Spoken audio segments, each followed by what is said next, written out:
materi-materi secara berkala, kemudian setelah itu saya bisa sampaikan juga di grup WA, bisa juga pada waktu tersebut kamu langsung masuk aja ke RPS online. Jadi saya tidak akan menggunakan Google Classroom karena di Unisma kita sudah difasilitasi menggunakan RPS online. Ya. Untuk pertemuan pertama kita bicara mengenai peran manajemen keuangan ya. Kita tahu bersama bahwa manajemen keuangan itu adalah bagian dari fungsi ya. Ada fungsi-fungsi yang lain yang sudah kamu pelajari, sedangkan fungsi-fungsi keuangan tersendiri ini ada fungsi bagaimana kita memperoleh dana atau yang biasanya kita sebut dengan rising fund, dan bagaimana kita menggunakan dana tersebut atau yang biasanya kita sebut dengan allocation of fund. Jadi bagaimana kita mendapatkan dana dan bagaimana kita menggunakan dana itu yang akan kita pelajari di manajemen keuangan. Jadi bukan hanya bagaimana kita menggunakan dana, tapi bagaimana juga kita memperoleh dana. Kemudian kita juga akan membicarakan terkait dengan pembagian keuntungan atau kalau di PT perseroan terbatas kita sebut dengan pembagian keuntungan atas saham yang biasa kita sebut dengan dividen. Sedangkan pembagian keuntungan untuk CV biasanya bisa diambil oleh pemilik yang kita sebut dengan privé. Sedangkan untuk pembagian keuntungan oleh koperasi kita sebut dengan sisa hasil usaha. Dalam hal ini, manajer keuangan memiliki kepentingan untuk menentukan berapa jumlah aktiva yang layak dari investasi tersebut dan bagaimana memilih sumber dana untuk membelanjai aktiva. Jadi artinya begini, manajer keuangan memiliki kepentingan atau bertanggung jawab terhadap aktiva-aktiva apa saja yang sebetulnya akan kita beli atau yang akan kita investasikan. Apa? Misalnya akan membeli aktiva tetap ya, seperti mesin-mesin itu ya. Kemudian dari mana sumber dananya? Apakah sumber dananya itu berasal dari keuangan perusahaan sendiri atau sumber internal ataukah dari sumber eksternal? Sedangkan dari sumber eksternal ini bisa berasal dari pinjaman ya, bisa berasal dari pinjaman, bisa berasal dari pinjaman pemegang saham, bisa juga dari pinjaman eksternal termasuk pinjaman bank ya. Pinjaman tadi juga bisa bank, bisa juga kita menggunakan leasing atau kita bisa menggunakan berbagai metode untuk melakukan pemilihan sumber dana untuk membelanjakan aktiva tersebut. Ya. Nah, tadi sudah saya jelaskan ya di keuangan itu kita belajar bagaimana kita memperoleh dana dan bagaimana kita menggunakan dana tersebut ya. Tujuan perusahaan sebenarnya ada 3. Yang pertama adalah mencapai atau memperoleh laba maksimal. Dalam hal ini adalah tujuannya adalah untuk kemakmuran pemilik perusahaan atau pemegang saham ya, bagi perseroan terbatas. Yang kedua adalah menjaga kelangsungan hidup perusahaan atau yang kita sebut dengan going concern. Ya. Kemudian yang ketiga adalah mencapai kesejahteraan masyarakat. Dalam hal ini adalah ada CSR ya atau Corporate Social Responsibility yang harus mestinya secara moral juga akan dilakukan oleh perusahaan tersebut. Jadi bukan hanya untuk mencari profit oriented saja, tapi juga bagaimana perusahaan itu secara moral bertanggung jawab terhadap lingkungan sekitarnya. Ya. Kalau saya gambarkan seperti ini, ya. Jadi fungsi manajemen keuangan, ya. Yang pertama di sini ada manajer, ya, ada manajer keuangan, ya. Jadi bagaimana dari lingkungan, ya, ada lingkungan atau bisnis, lingkungan bisnis, ya, lingkungan bisnis begini. Kemudian di sini ada financial market, ini juga yang harus dipelajari oleh manajer keuangan. Ya. Financial market sebenarnya ada 2, ada money market atau pasar uang, ada capital market atau yang kita sebut dengan pasar modal. Ya. Kemudian ada financial institution, ya. Ada lembaga-lembaga keuangan. Ya. Lembaga keuangan ini nanti ada lembaga keuangan perbankan dan ada lembaga keuangan non perbankan. Jadi seperti gadai, ya, itu pegadaian, itu keuangan yang bukan perbankan, ya.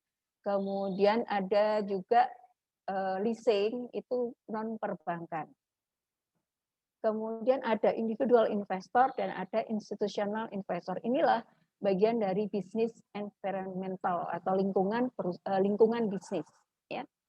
Kemudian yang tadi saya sampaikan, kita tahu bersama bahwa namanya perusahaan yang berdiri pasti ada operasionalnya. Di operasional atau firm operasional itu membutuhkan real asset, kemudian juga membutuhkan di real asset ada current asset, ada fixed asset. Current asset ini adalah aktiva lancar, contohnya seperti kas, bank, persediaan, piutang, ya. Kemudian fixed asset ini seperti aktiva tetap ya, seperti gedung, ya. Kemudian ada mesin-mesin, ya. Kemudian ada kendaraan, ya. Kemudian ada intangible asset, ini aset tidak berwujud, ya. Aset tidak berwujud ini bisa jadi seperti McD itu karena dia franchise-nya itu adalah intangible asset. Ya. Ini semua bagian dari yang akan dipelajari dalam manajemen keuangan. Jadi ini adalah bagian dari fungsi-fungsi manajemen keuangan. Bagaimana dia bisa mengelola aset, bagaimana dia bisa mencari dana. Ini sumber dana, sedangkan ini adalah aset yang akan dikelola. Ya.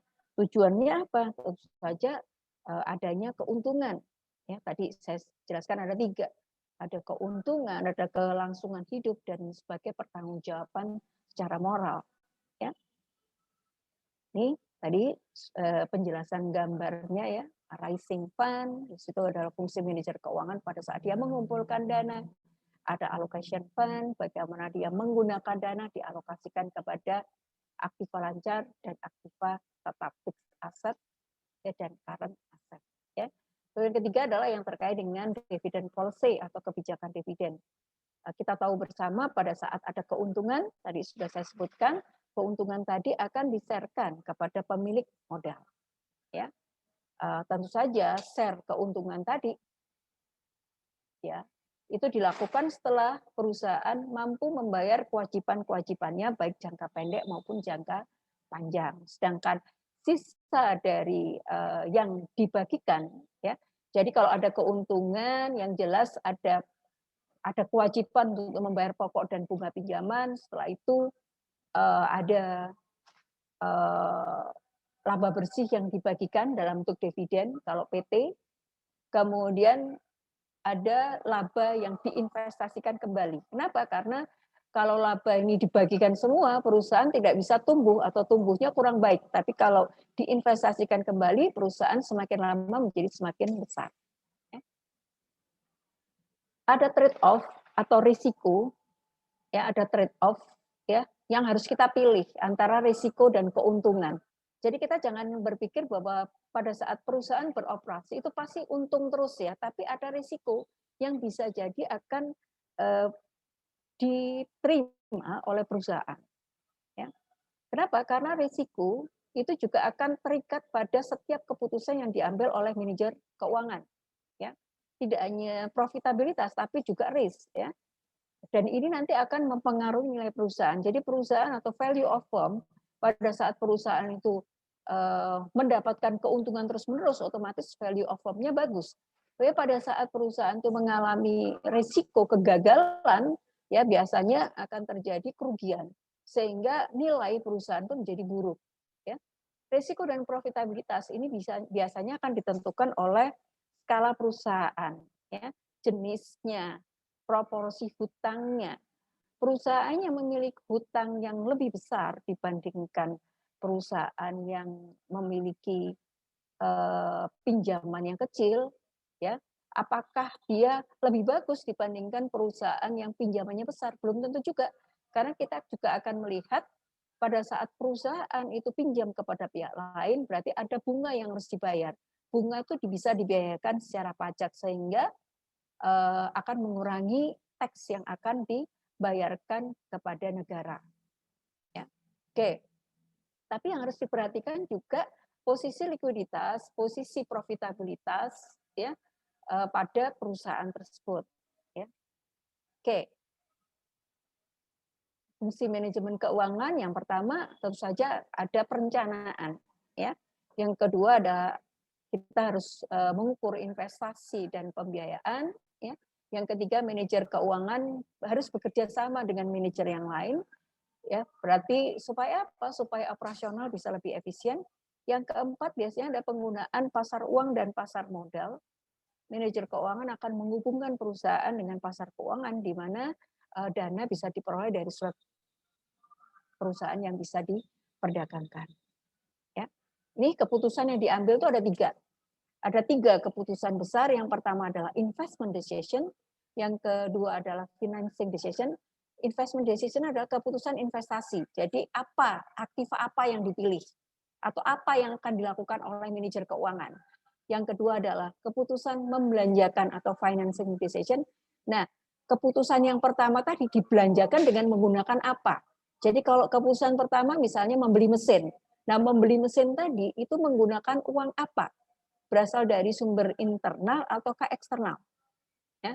Kemudian yang ketiga adalah pengambilan keputusan dividen atau dividend decision atau dividend policy. Nah, ini nanti terkait dengan investment decision, kita akan belajar mengenai capital budgeting atau penganggaran modal. Jadi berapa lama modal tadi harus kembali atau initial investment-nya harus kembali, ya.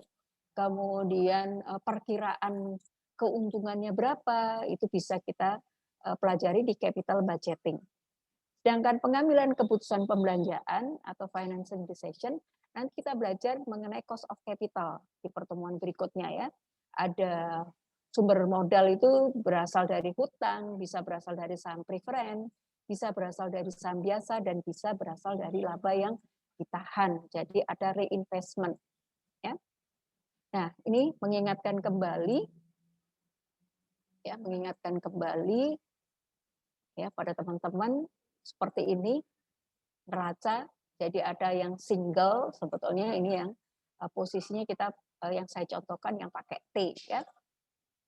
Laporan posisi keuangan atau yang biasanya kita sebut dengan neraca terbagi menjadi dua, ada aktiva lanca, ada aset atau aktiva, ada pasiva atau kewajiban dan ekuitas. Ya. Yang financing itu di sini. Ya, di sisi pasiva itu financing, ya. Kemudian yang posisi aset ini investment. Ya. Jadi kita menginvestasikan ini tuh menggunakan apa? Bisa menggunakan kewajiban, bisa menggunakan modal seperti ini. Ya. Oke. Sedangkan lingkungan keuangan tadi sudah saya sampaikan ada financial market ya, ada financial institution, ada financial instrument. Ya. Oke. Untuk perkembangan manajemen keuangan di era 4.0 ya. Lanjutannya perkembangan manajemen keuangan di era 4.0 ya. Dampak dari revolusi industri 4.0 terhadap proses bisnis dan keuangan ini memunculkan adanya bisnis proses otomasi. Ya. Jadi otomatisasi bisnis.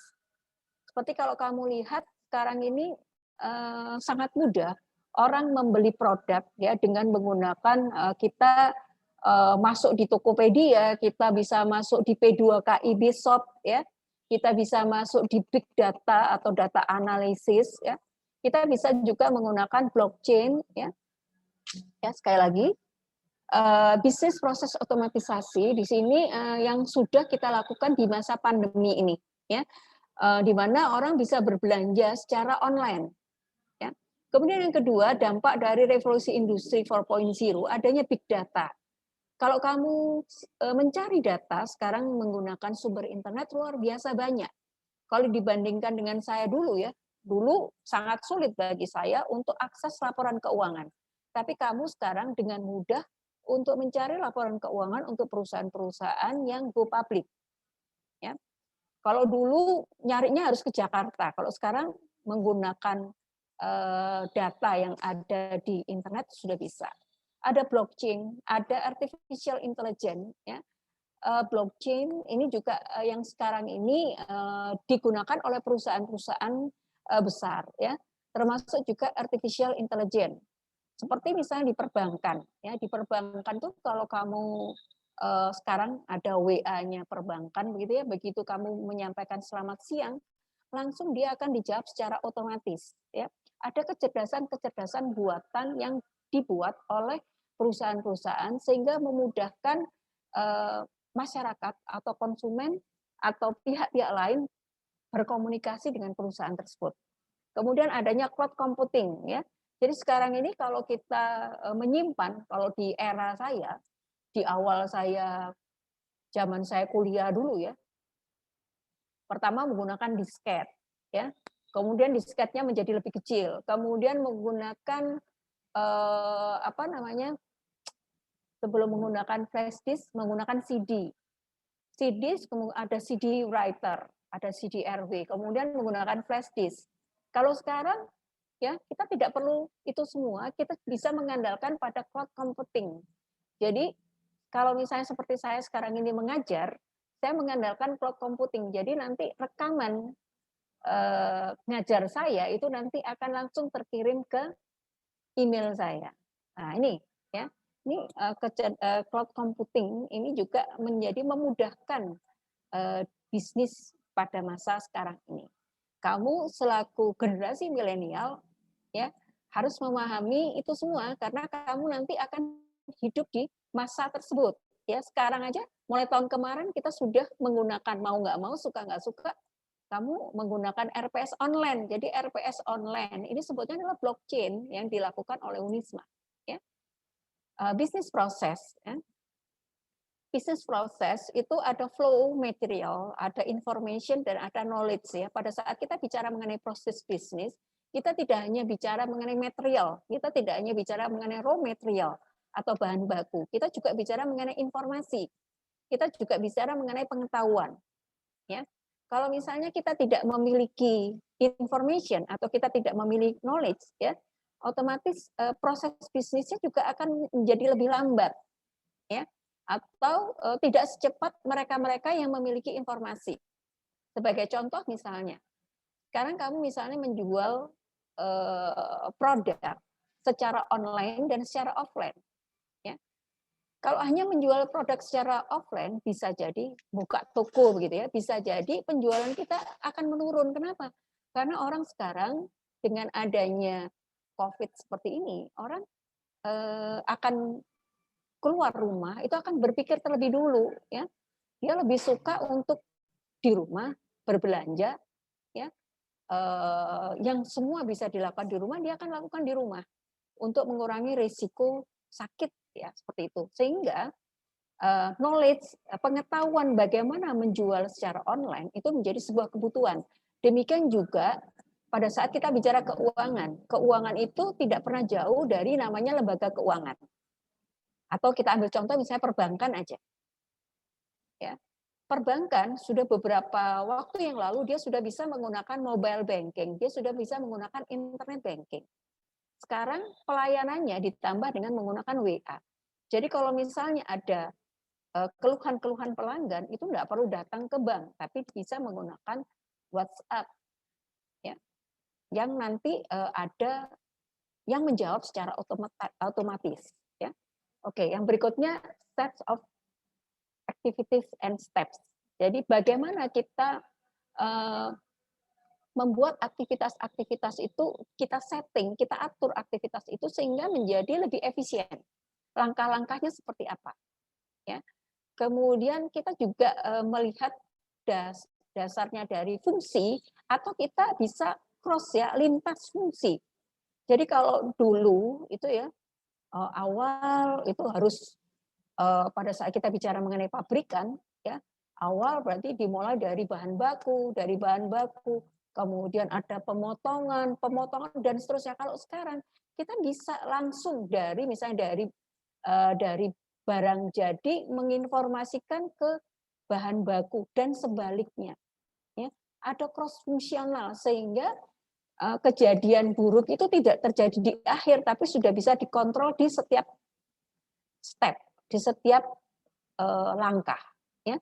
Kemudian yang berikutnya yang kedua adalah business can be seen as collection of business process. Artinya kita tidak bisa melihat bisnis secara proses itu collecting tidak seperti itu ya, tapi kita bisa step by step ya.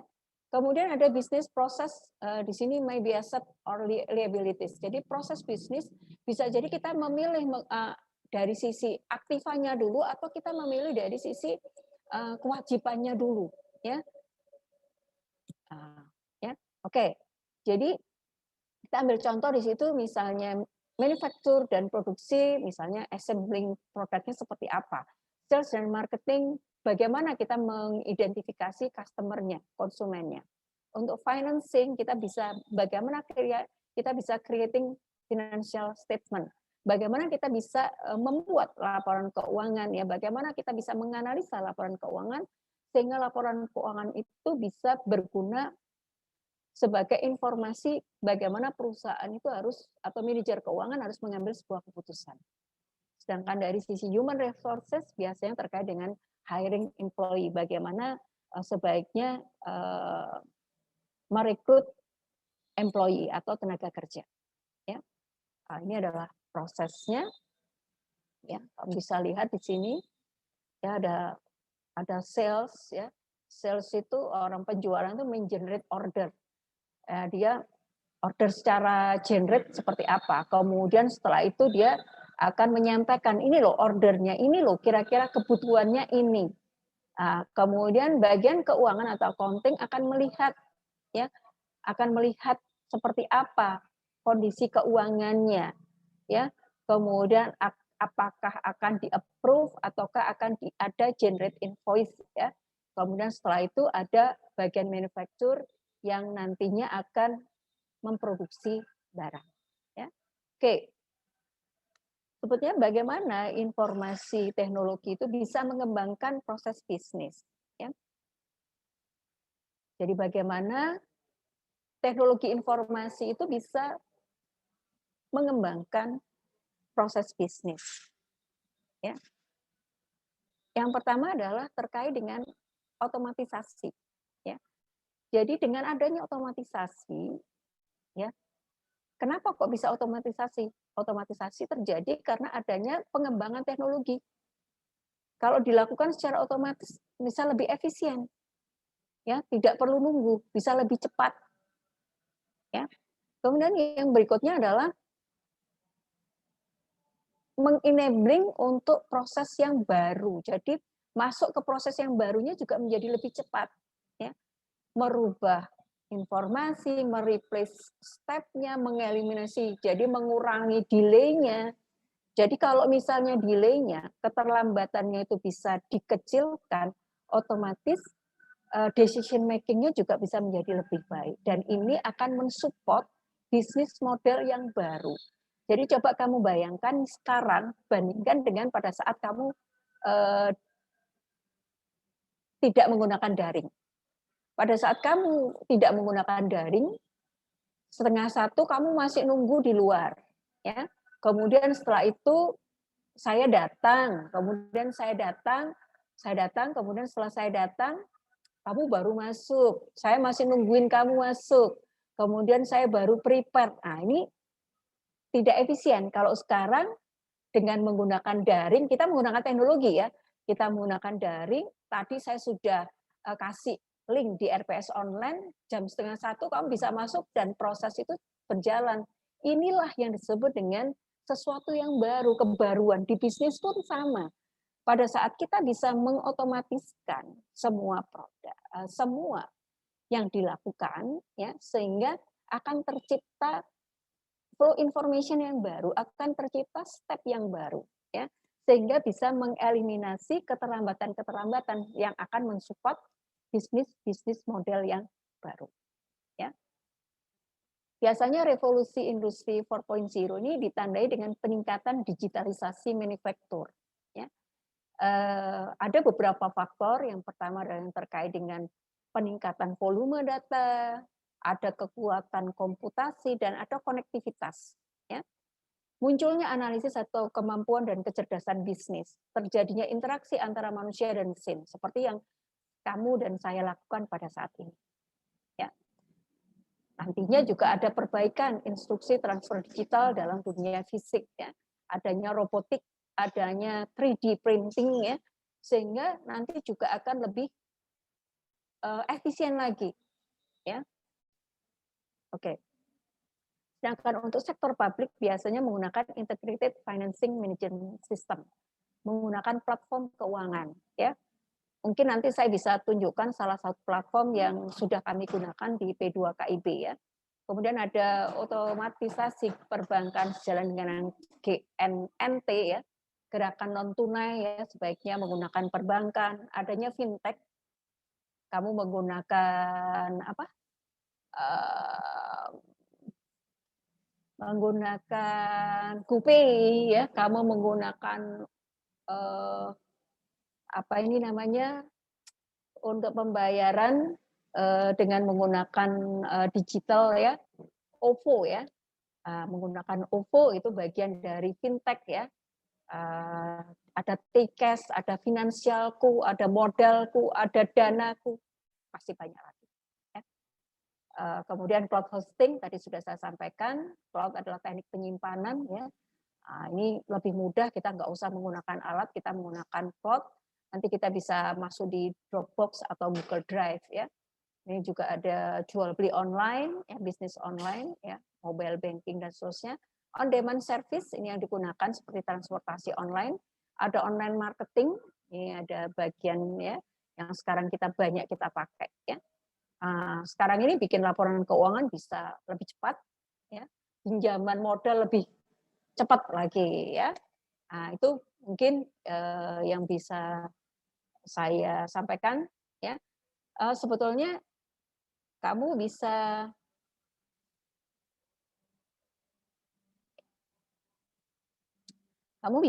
tanya pada saat saya ngajar pun kamu boleh tanya ya.